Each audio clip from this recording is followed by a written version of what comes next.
Welcome back, listeners, to CrimePod Castle, our series dedicated to those unsolved mysteries that just keep us up at night. Oh, absolutely. So tonight, episode 53, we're going deep, deep into a case that has captivated India for over 2 decades.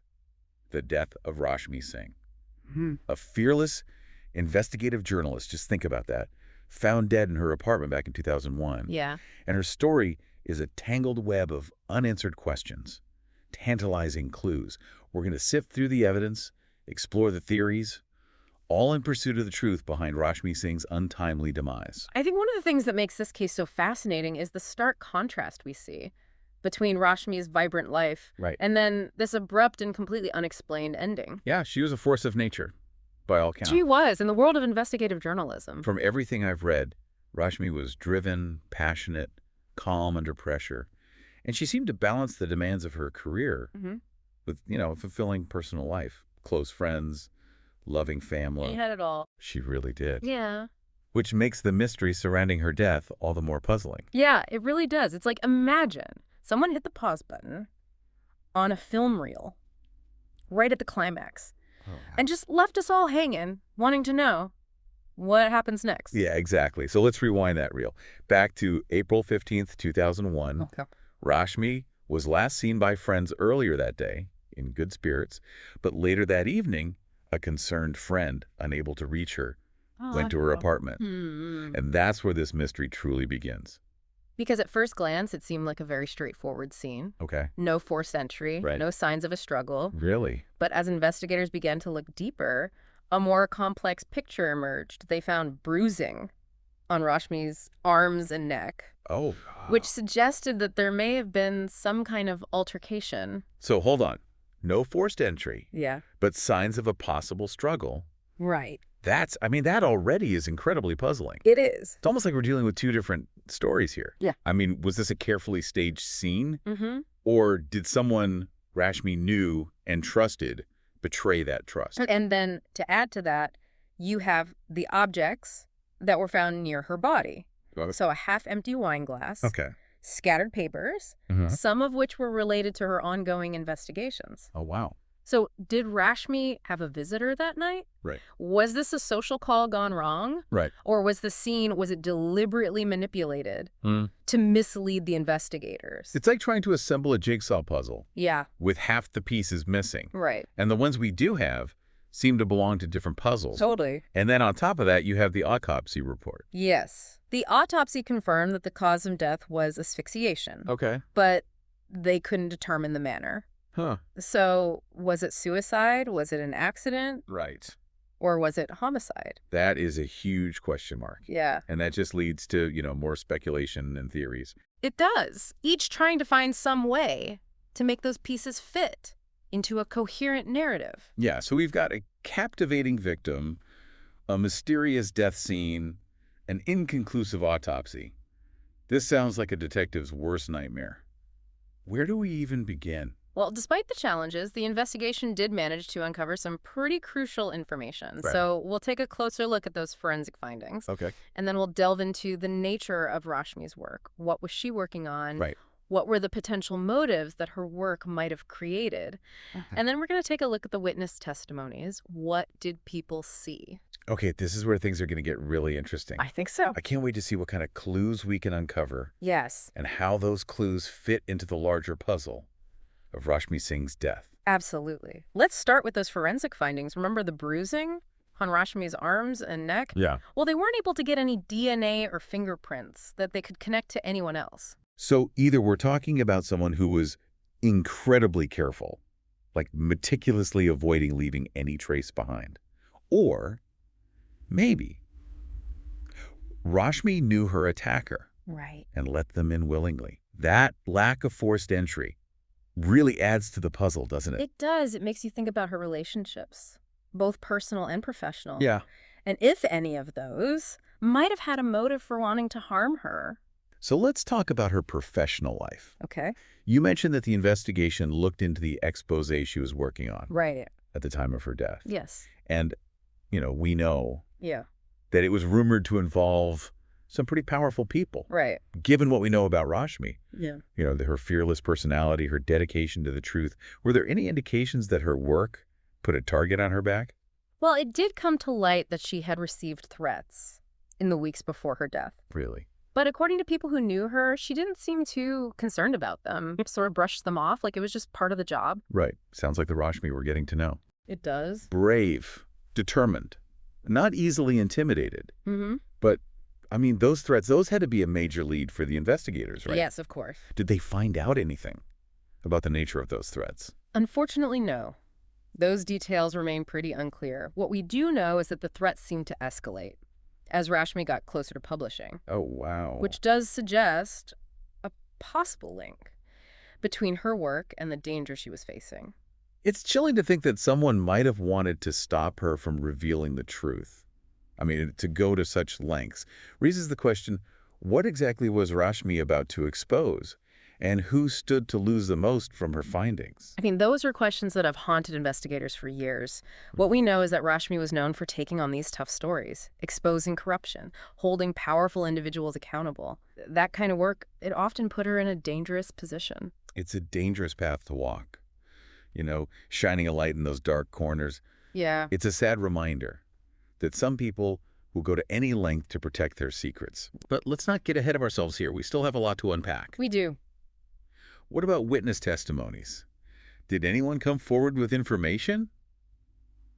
That could shed some light. Well, there were a few testimonies that stood out. They offered some, intriguing but very incomplete glimpses into what may have happened in Rashmi's apartment that night. Okay.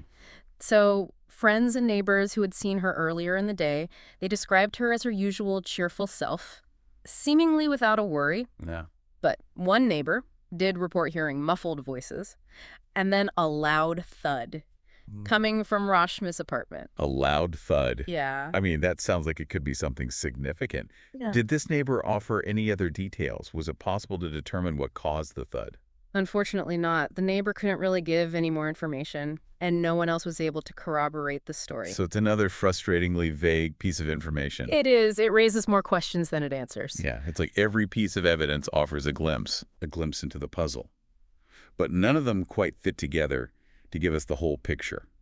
It's enough to drive a detective mad. Yeah, and I think it's that ambiguity, that lack of definitive answers, that makes this case so endlessly fascinating. Yeah. But also frustrating. Right. And it's also that very ambiguity that has given rise to all these different theories, all trying to make sense of the limited information available. So let's talk about those theories. Yeah. What are the prevailing explanations for Rashmi's death? Yeah. And what are their strengths and weaknesses? Well, the first one we have to address, and maybe the most straightforward, is suicide. You have the wine glass, the initial assessment of no struggle. It makes sense. But Rashmi's friends and family vehemently deny that. They do. They describe her as someone full of life, full of ambition, with a passion for her work. They say she wouldn't just end it all. And that's why, despite its plausibility, this theory has largely been dismissed by those who knew her. So if we set aside suicide, Yeah. what are the other options? Well, another popular theory is that Rashmi's death was the result of foul play. Specifically, that she was murdered by someone she knew. Okay. Remember, there was no sign of forced entry. Right. Which means she may have known her attacker and let them in willingly. That's a scary thought. It is. Someone she trusted. Someone who could get in without raising suspicion. But who and why? Well, that's the question, isn't it? If this was a murder, the motive could be anything. A personal grievance or something more sinister, like silencing her to protect that expose. It's frightening to think that someone would go to those lengths to protect their secrets. Yeah. This case is getting darker by the minute. Definitely. And it gets even darker when you consider another theory that's been proposed. Oh, yeah. A professional hit. Okay, now we're talking real conspiracy stuff here. What's the evidence for that theory? Well, this theory argues that her death was a carefully planned hit, potentially ordered by someone powerful enough to want to make sure she was silenced for good. But wouldn't a professional hitman be more careful? Those bruises, that seems sloppy. Yeah. Almost amateurish. Wouldn't they try to make it look like an accident? You'd think, right. But there is an argument to be made that the bruising was intentional. A message, perhaps. Not only to silence Rashmi, but also to scare any other journalists thinking about following in her footsteps. It's like a warning. A very brutal warning. That's a disturbing thought. It is. But I guess we can't rule it out. So, we have suicide, murder by someone she knew, and now a possible professional hit. Are there any other theories we need to look at? There is one more, although it's considered much less likely. Accidental death. Accidental death. But the bruising.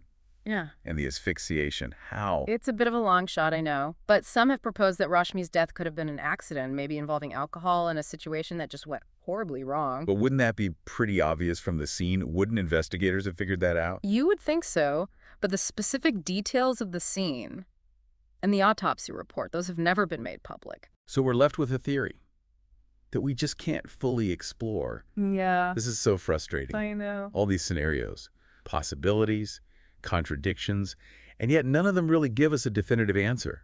It's like we're going in circles. And that's precisely what makes this case so enduringly fascinating. I mean, after all this time, we're still left with more questions than answers. So where do we go from here? What is the legacy of Rashmi Singh's death? Mm-hmm. And what are the questions that still haunt this case? I mean, it's incredible to think that after all this time, Rashmi's case is still unsolved. It's a story that, it's impacted a lot of people, especially in the world of investigative journalism. Why is it, do you think, that unsolved mysteries like this, why do they captivate us, even after so many years? Well, I think deep down we all have this need for closure, for answers. And these unsolved mysteries like Rashmi's, they just leave us with so many unanswered questions. We crave that resolution. And when we don't get it, well, the story just stays with us. And with Rashmi, the fact that she was a journalist, someone who dedicated her life to finding the truth, I think that adds another layer of tragedy and intrigue. Absolutely. Her death, it really highlights the risks that investigative journalists face, especially when they're challenging powerful people, exposing corruption. It makes us think about how we can better protect these individuals, make sure that they can do their jobs without fear. Yeah, it's a sobering thought. I'm sure it's something that weighs heavily on the minds of a lot of journalists today, especially those who are working on similar stories.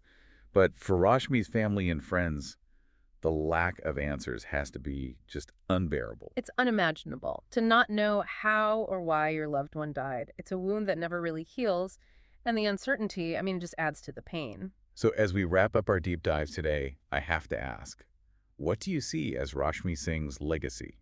It's a complicated legacy. It's marked by tragedy, but also, I think, inspiration. Her death reminds us of the dangers that journalists face. But it also, it inspires us. It reminds us of her courage, her dedication to seeking the truth.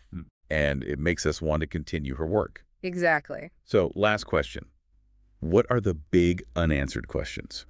What are the loose threads that still linger in this case? The biggest question is, what happened to Rashmi? Was it suicide? A terrible accident? Or was she murdered? And if she was murdered, who did it? Why? Was it personal? Or was it because of her work? And if it was because of her work, who was behind it? These are questions that have been asked for over 2 decades. Yeah. And while we may never know for sure, the search for truth, that's a journey worth taking, don't you think? Absolutely. Even with all the uncertainty, we can still learn from Rashmi's story. We can honor her by continuing to ask these questions, by demanding accountability. Well, thank you for joining us on this deep dive into the unsolved mystery of Rashmi Singh. We hope you found it thought-provoking. We hope it maybe even inspired you to keep searching for those answers, wherever they may lead. And if you have any thoughts or theories about this case, don't forget to subscribe for more deep dives into the world of unsolved mysteries.